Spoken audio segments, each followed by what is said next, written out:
கோபிச்செட்டிப்பாளையத்தில் கிரானைட் நிறுவன அதிபர் காரிலிருந்து கட்டுக்கட்டாக பணம் பறிமுதல். தேர்தல் பறக்கும் படையினர் நடத்திய வாகன சோதனையில் உரிய ஆவணமில்லாமல் கொண்டு செல்லப்பட்ட பணம் பிடிபட்டது. மின் கட்டணம் செலுத்த கொண்டு சென்றதாக கிரானைட் நிறுவன உரிமையாளர் கூறினாலும் உரிய ஆவணம் இல்லாமல் கொண்டு செல்லப்பட்டது. பணத்தை பறிமுதல் செய்த தேர்தல் பறக்கும் படையினர் உதவி தேர்தல் நடத்தும் அலுவலரிடம் ஒப்படைத்தனர். கோபிச்செட்டிப்பாளையத்தில் வாகன சோதனையில் பணம் பறிமுதல் செய்யப்பட்ட சம்பவம் பரபரப்பை ஏற்படுத்தியது.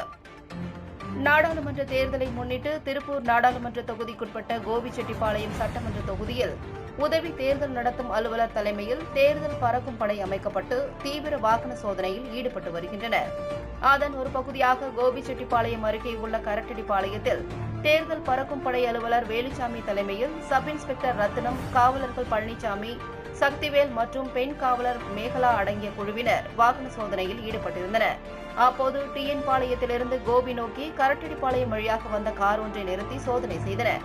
காரின் டேஷ்போர்டில் உரிய ஆவணம் இல்லாமல் 500 ரூபாய் நோட்டுகளாக 1,25,000 ரூபாய் பணம் இருப்பது தெரியவந்தது.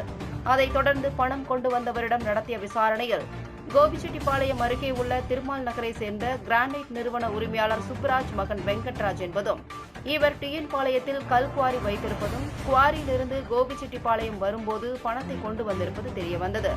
அதைத் தொடர்ந்து பணத்திற்கு உரிய ஆவணங்களை தேர்தல் பறக்கும் படையினர் கேட்டபோது கிரானைட் நிறுவனத்திற்கான பில் கட்டணம் செலுத்துவதற்காக கொண்டு செல்வதாக கூறியுள்ளனர்.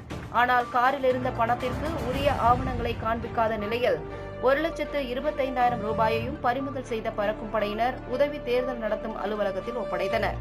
அதைத் தொடர்ந்து பணத்தை பறிமுதல் செய்த அதிகாரிகள் பணத்திற்கு உரிய ஆவணங்களை காண்பித்து பெற்றுச் செல்லலாம் என்று கூறினர். கோபியில் கிரானைட் அதிபரிடமிருந்து உரிய ஆவணம் இல்லாமல் 1,25,000 ரூபாயை தேர்தல் பறக்கும் படையினர் பறிமுதல் செய்த சம்பவம் பரபரப்பை ஏற்படுத்தியது.